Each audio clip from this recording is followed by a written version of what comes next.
Well, I just finished up something that was maxed my lathe out, so it's time for something a little smaller. Got a piece of cherry. It's 5 3/4 square, 4 inches thick. It seems to be nice and dry. Viewer Rick gave me a bunch of wood a few months ago, and this had already been dried. It came from a larger piece that I cut down to this size. So I'm going to do an unusual turning. I'm very interested in it. I saw it in a magazine article, I believe, and I don't remember who did it, but if I remember, I'll let you know at the end. But there's going to be a couple cuts on the bandsaw and a little bit of glue up. So I'm going to go over to the bandsaw now and we'll make those cuts. I'm getting kind of anxious to do this. I thought about making a special circle cutting jig for this, but I figured for what I'm doing, a freehand cut should work okay. I did find that cherry was a lot harder than I expected though. I drilled a couple holes in here before I made that cut because I want it to line back up. I'm going to glue it back together right now. I'll be using this veneer in here for a spacer, and it's going to create a line that comes around the bowl. Showing you the gluing process here, but I'll do it at a little faster speed. It looks the same either way, so fast or slow, let's get on with the show.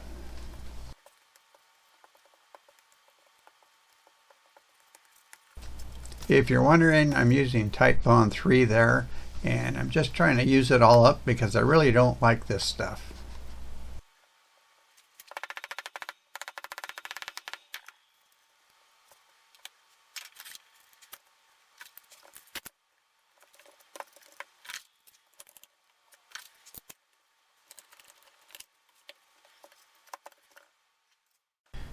I let the glue dry all night. I rotated the piece and I am now cutting that same arc on there, and you'll see what it looks like here in a second.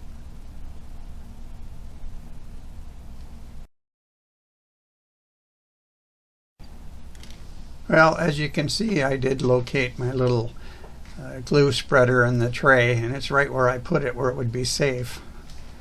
So I'm going to get this glued together, let it set, and tomorrow we'll go ahead and turn it and hope that this pattern actually works out.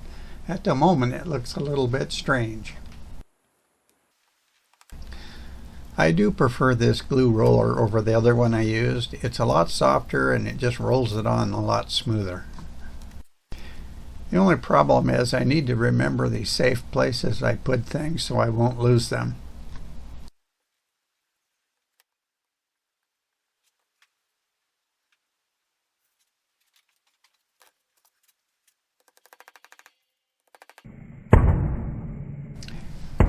I'll let this sit all night, but it'll just be a few seconds for you, so see you then. Well, I let this piece sit for 2 days to make sure the glue was dry. I've bandsawed the corners off just to make it a little easier to get it round. And during the 2 days that it sat, I put the final finish on the largest diameter I've done on this lathe. It maxed it out. And I've already posted that video, and if you haven't seen it, I'll make sure I get a link in there for it. So I'm going to start with a 5/8 bowl gouge. We're just going to make it round. I'll leave the tailstock support on there until it's round.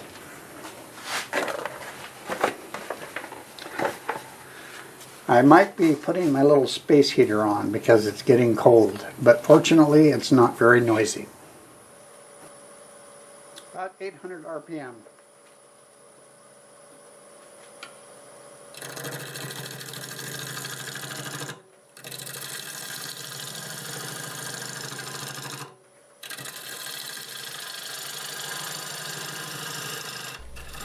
So I know all that glue up probably is not real exciting, but we're on to the fun stuff right now.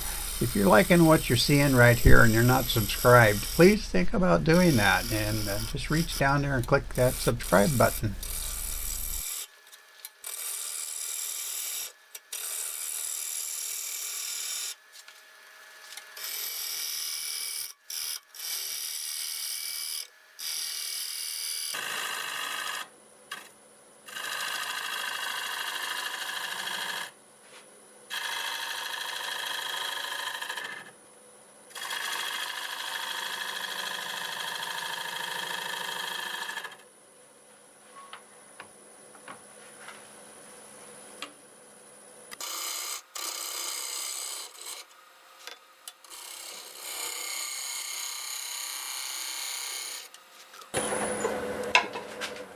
Alright, there's a little better look.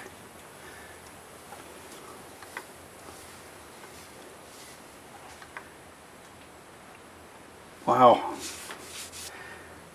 I think my buddy Kelly will love this. It's just full of chatoyance. So I've pulled the tailstock out of the way. I really didn't need it, but I'm going to go ahead and flatten this off. Then I'll mark for a tenon on here, and then I'll have another look at the shape and see if I want to change it. We'll switch to a 1/2 inch bowl gouge.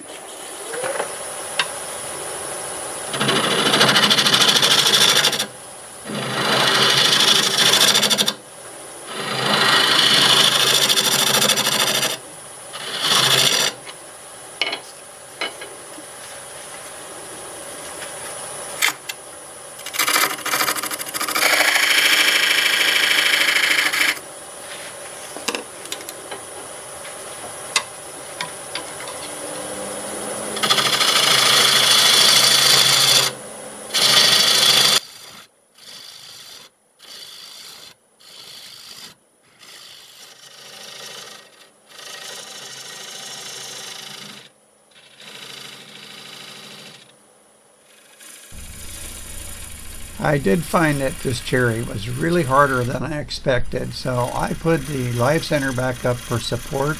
I resharpened my 1/2 inch bowl gouge, and I'm doing about 1100 RPM here.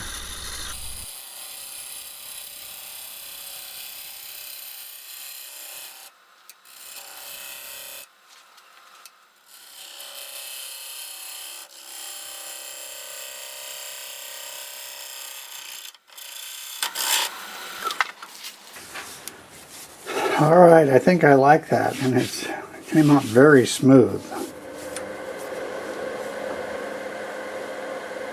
What a pretty piece of wood.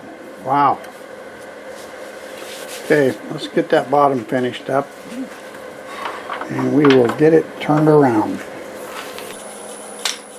So this is fairly smooth. I've got the lathe running in reverse at 375 RPM. Just going to go over this with 150 and then I'll flip it.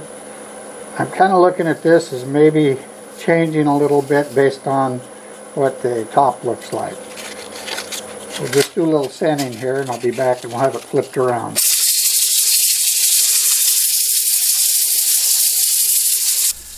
So as I'm editing this, I looked at the bottom and it looked like I rounded it over. I searched through my files. I did have a clip that was in between there, but it didn't seem to have it on there. I don't know if it stopped recording or what happened, but you can see I did round it over a little bit for a better shape. Sorry about that.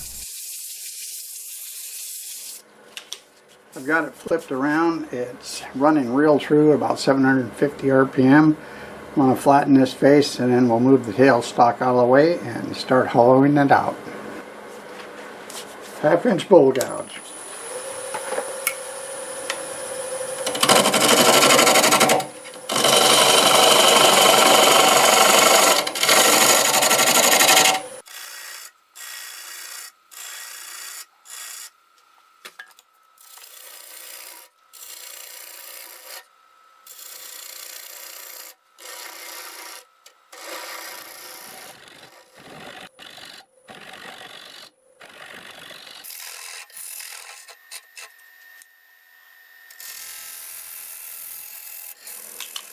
I'm going to stop to have a look at where this is positioned in relationship to the top. I think I need to maybe take up to 1/4 inch off of here just to kind of get it in the right place.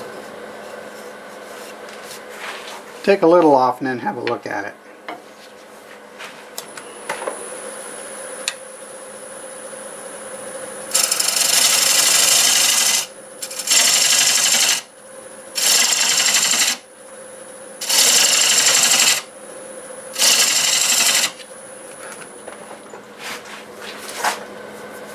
Alright, I didn't take much off, but I think it looks better.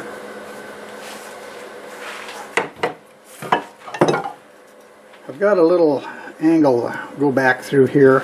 I'm going to use this small carbide hollowing tool and just get that started. Just might put the light back on.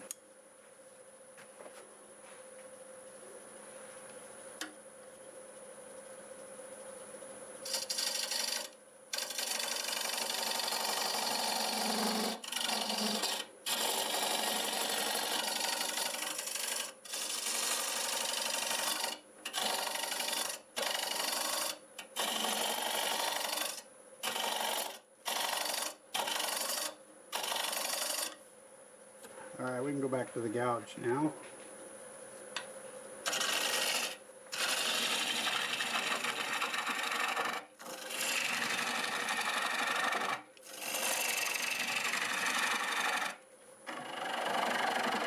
I'm going to have this set up here to use as a depth gauge. It's a panel marking gauge. It works good for this, so I've still got about an inch and a quarter to go. So we're just going to get that hogged out.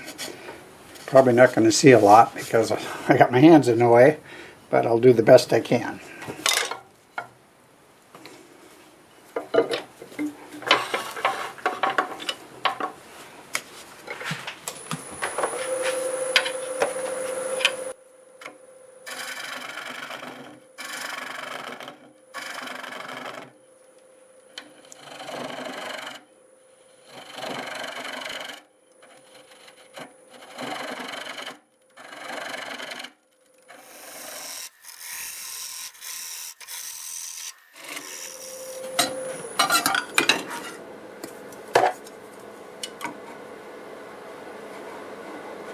Just about there. About 3/8 of an inch. I gotta get in here and see where we're at on the bottom. And probably could get another 1/2 inch off of that.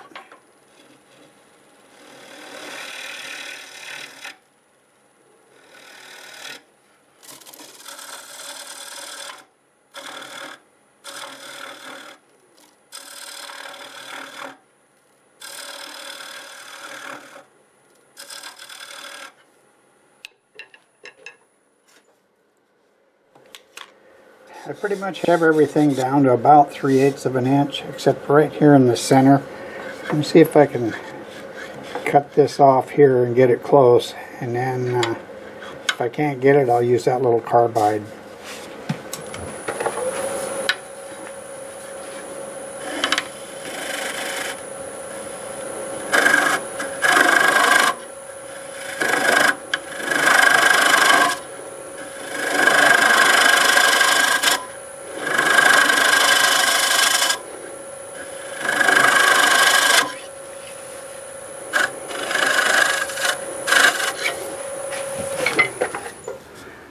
I think I got it. Not bad. I'm going to set up and use the negative rake scraper on these walls right here. I'm going to set it up to go in reverse. I'll be right back.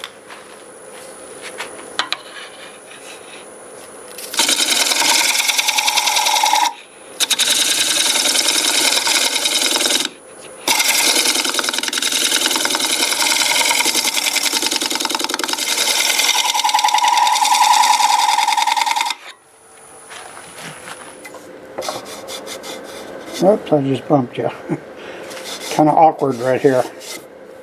Okay, that's pretty decent. I think we can probably get this sanded up now.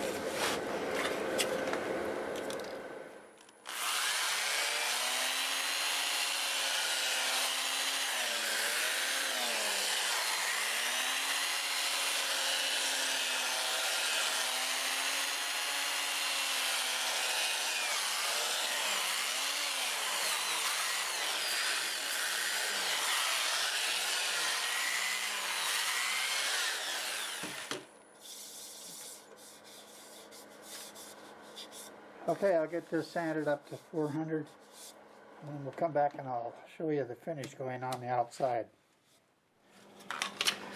Inside's all sanded up, ready for finish.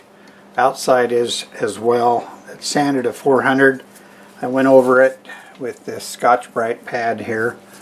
It almost looks like it doesn't even need a finish on it, and just look at that thing. When you rotate it, it's like someone turns a light switch on. Very cool.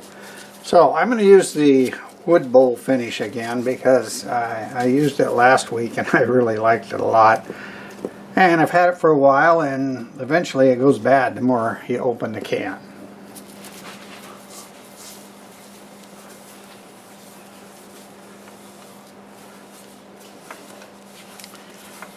This is probably only going to take maybe 2 or 3 coats at the most.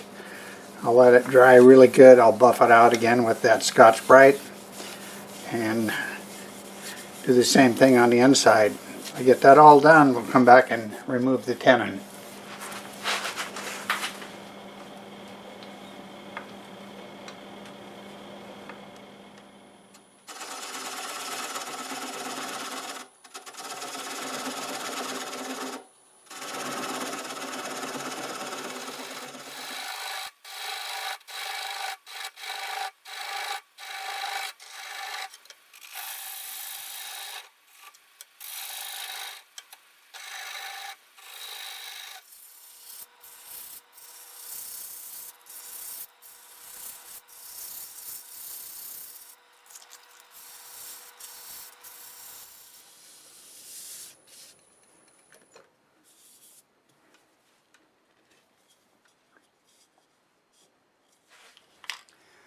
Well, here it is. It's all done. I'm going to call this the intersecting circle bowl.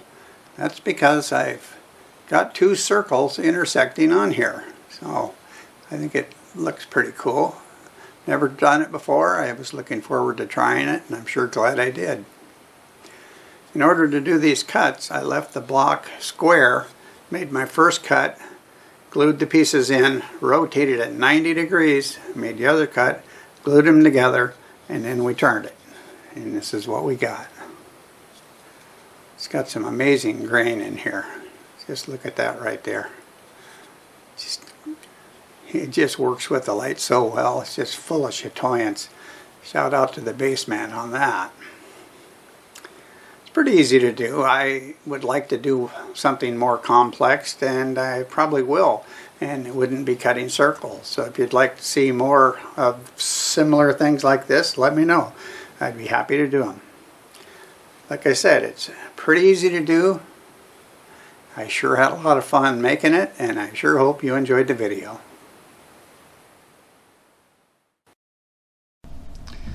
I really do hope you enjoyed this. If you did, leave a comment. Let me know. I love reading the comments. Don't forget to like, share, and subscribe, all that good stuff. But what I forgot is to thank Rick for this beautiful piece of wood. So, till the next time, see you later.